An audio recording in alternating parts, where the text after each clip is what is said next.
Most of these images look pretty much the same, but then you'll have a few like this guy and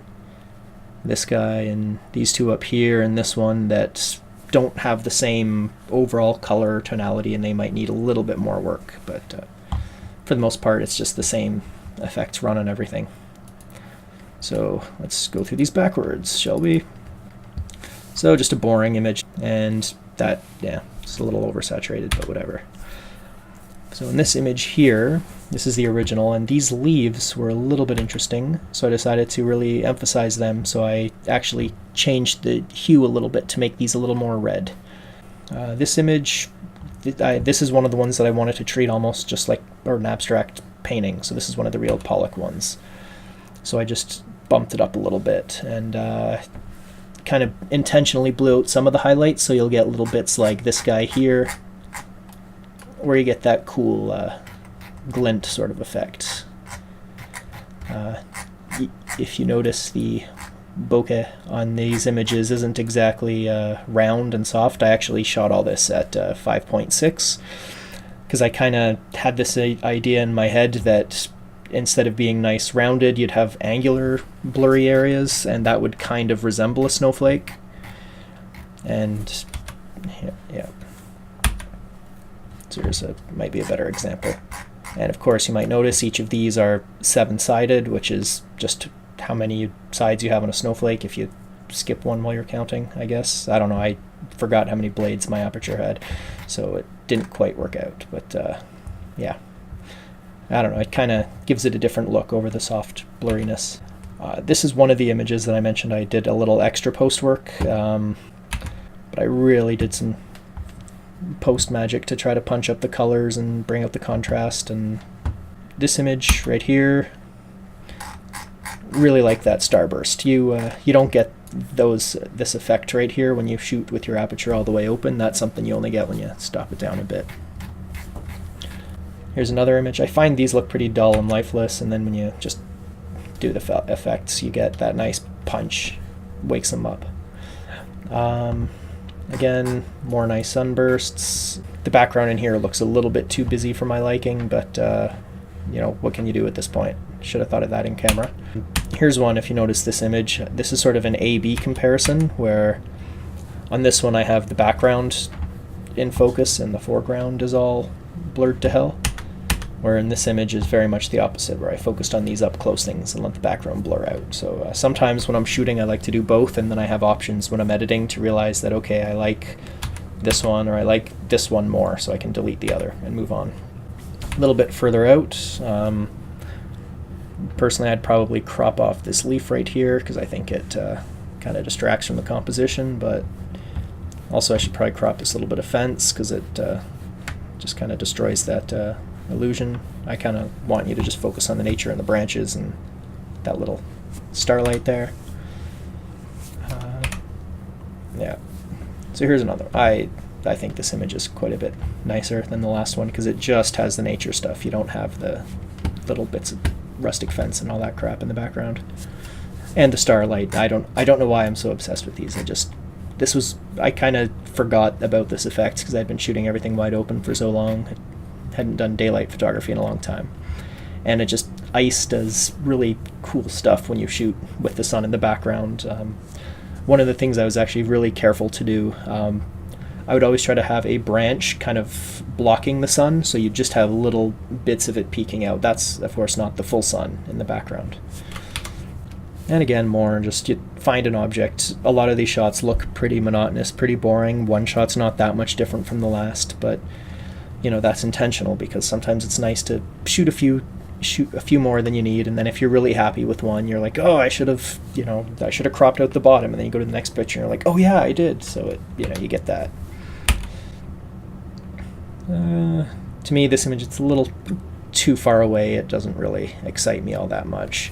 And see, when you're this far away, you stop realizing that this almost could just be snow coating the branches. From this distance, you don't realize that it's beautiful ice crystals, so it's nice to be a little bit closer. This one definitely benefits quite a bit from being in post. You can see I darkened the blue a lot in this one compared to a bunch of the others. This image, I don't know, sometimes you can, I think this element here with this little bit peeking here kind of distracts. It's not a great one. That's not doing anything for me. That's also not. Okay, this one I liked. I tried to have this branch obscuring the sun to see what would happen if I could use this little bit of ice as a bit of a lens, but I didn't quite have it lined up right, but I still think it's a cool look. This is one where I probably should have opened it up a little bit more to blur out the background because it is a little distracting, but I don't know, it's still kind of a neat image. There, so this one you can see the sun is back here somewhere. It's actually being blocked by this branch. And I decided for this one to turn up the yellows a little bit in the highlights just to balance out the blue and give it a golden, make the sun really feel warm, not just feel like bright white light. This is an image I'm really not too happy with. If you look, you've got a little bit in focus here, and it's kind of nice. Got a little tiny bit in focus here, and it's kind of nice, and a bit up here, but the rest of it, like, I find myself looking at this and just wanting it to be sharp. It's just bugging me that it's not clear. But the background in some of the others is rather distracting, but in this one I actually think it looks really nice, especially this stuff up here. I don't know what's going on, but it looks really cool to me. So like, I don't know how that works, but it's cool. Whereas, yeah, this is another one where I really cranked up the yellow, maybe a little too much for the reds in this one, but as you can see, I think this is a little more successful because this whole branch and this whole branch is all nice and in good focus, so you don't have that patch like you did on this one where it's just, it really bugs me. It's like, oh, that looks good, oh, what the hell, that sucks. So it's, consistent focus across the board. Oh, I guess I didn't bother editing that one. Cool. And this one, this is another one where I don't think there's a clear enough distinction between the areas that are in focus and the areas that are out. So I should have positioned myself better and played around with aperture because it also looks too busy up here. It's not a satisfying image. Yeah, what can I say? Yeah, it's in the same category. Okay, this one's cool. I'm not sure the proper name. It's a species of willow, but the common name I always hear is Chinese corkscrew tree. They're awesome. Yeah, this is one that I didn't darken as much. I let the tree bark go instead of dropping the shadows down to make it just a silhouette. And again, I really played up the warms and tried to get it balanced more with the blues. And that's a picture of a tree. Even though it's a little too far away to really see all the ice crystals, I think this is more successful than a bunch of the others I showed you already. Again, this image is kind of nice, but the background is a little too busy, and things like this that should be sharp are just a little too much out of focus for my taste. This one, I should have pulled that leaf off before shooting.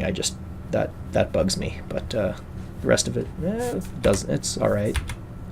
And this is pretty nice. You get the sharp lines up here. You've got these branches, but it's a softer focus, so it almost looks like a wet into wet sort of painting technique, and then the background that's very subtle. So this one does a pretty nice job of going for that Pollock-y sort of look that I was thinking of. And then this image is pretty much exactly the same. I don't know why I didn't bother moving. Here's another one. I should have opened the aperture up a bit more. I find this background a bit too distracting, but this is one of those images that, as I look at it up close and crop it, I really start to like it, but when you just, I don't know, the shape is weird, but it's not really doing anything interesting to me. So yeah, I don't know. One thing I'm really happy with is this little guy down here. Like, what? That's just cool. That one particular piece of out of focus area in the whole photo. And this guy too is kind of cool, but yeah, other than these guys, they don't do anything for me. Meh. And yeah, fruit tree. I picked this tree dry, I thought, and made cider out of it, but I guess I missed an apple, and the ice found it. So in post, I really cranked up the orange to try to balance it out against the blues. Again, the fence, the background is a little bit distracting, but I kind of like how you can, it's very blurry, but it's still, you can tell that that's a fence, and there's a tree there, and there's sun roughly in this area, and it's, I don't know, it's neat, and I don't like this composition nearly as much. And more branch pictures, and more branch pictures, and more branch pictures, and okay, that's it. So yeah, this has gone on way longer than I expected it to, and I guess this can be the importance of editing. This is a very boring collection of photos here, 42 in total, but we actually just went through 84 images because I showed you the unedited version as well. So yeah, if you notice when I posted these to Facebook for my friends to see, only like 5 of them got posted, because there's really no need for everybody to see all of these, because most of them are failures and not all that interesting. But this part of photography is going over your images and being able to, I think the phrase is kill your darlings. You might kind of like that image, but if it doesn't help the series as a whole, just dump it, because it's not helping you. And that's it. Just edit and delete photos and make little things and point out where you get it wrong and be less wrong next time. And happy shooting.